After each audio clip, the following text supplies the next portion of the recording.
चंद्रपूर जिल्ह्यातील अवैध गोवंश तस्करी, कत्तल आणि पशुधनावरील क्रूरतेचे जाळे समूळ नष्ट करण्यासाठी चंद्रपूर जिल्हा पोलिसांनी कडक कायदेशीर पावले उचलली आहेत. आज शनिवारी पोलीस मुख्यालय येथील ड्रिल शेडमध्ये पोलीस अधीक्षक आयुष नोपानी यांच्या थेट मार्गदर्शनाखाली तसेच अप्पर पोलीस अधीक्षक ईश्वर कातकडे, परिवीक्षाधीन पोलीस उपअधीक्षक कायंदे पाटील, स्थानिक गुन्हे शाखेचे पोलीस निरीक्षक अमोल काचोरे यांच्या प्रमुख उपस्थितीमध्ये जिल्ह्यातील सर्व उपविभागातील गुन्हेगारांचा ओळख परेड व प्रतिबंधात्मक कारवाई कॅम्प आज संपन्न झाला. पोलिसांकडे संपूर्ण जिल्ह्यातील सर्व उपविभागामधील सर्वच्या सर्व 293 सराईत गो तस्करांचा संपूर्ण रेकॉर्ड तयार आहे. यापुढे अवैध जनावरांची वाहतूक करणाऱ्यांवर साधी कलमे न लावता संघटित गुन्हेगारी अंतर्गत कडक कायदेशीर कलमान्वये कारवाई केली जाईल असा इशारा पोलीस अधीक्षक व अप्पर पोलीस अधीक्षक यांनी गुन्हेगारांना कडक शब्दात दिला आहे. यापुढे अवैध आणि क्रूर वाहतूक करणाऱ्या गुन्हेगारी टोळ्यांवर थेट मोक्का अंतर्गत कडक कारवाई केली जाईल.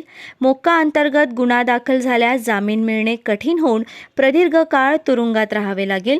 अवैध मार्गाने व मुक्या जनावरांचा छळ करून कमावलेल्या संपूर्ण संपत्तीवर कायद्यानुसार जप्तीची कारवाई केली जाईल. तस्करीसाठी वापरलेले प्रत्येक वाहन न्यायालयातून सुटणार नाही, ते थेट सरकार जमा केले जाईल. चंद्रपूर जिल्हा पोलीस अवैध गो तस्करीच्या समूळ उच्चाटनासाठी पूर्णपणे कटिबद्ध आहे. आज कॅम्पमध्ये हजर असलेले सर्व 293 सराईत गोतस्कर पोलिसांच्या रडारवर आहेत.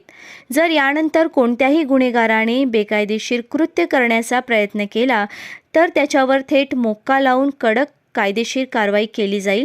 सदर कायदेशीर मोहीम यशस्वी करण्यासाठी चंद्रपूर जिल्हा पोलीस दलातील सर्व वरिष्ठ अधिकारी व अंमलदार यांनी चोख कामगिरी बजावली आहे.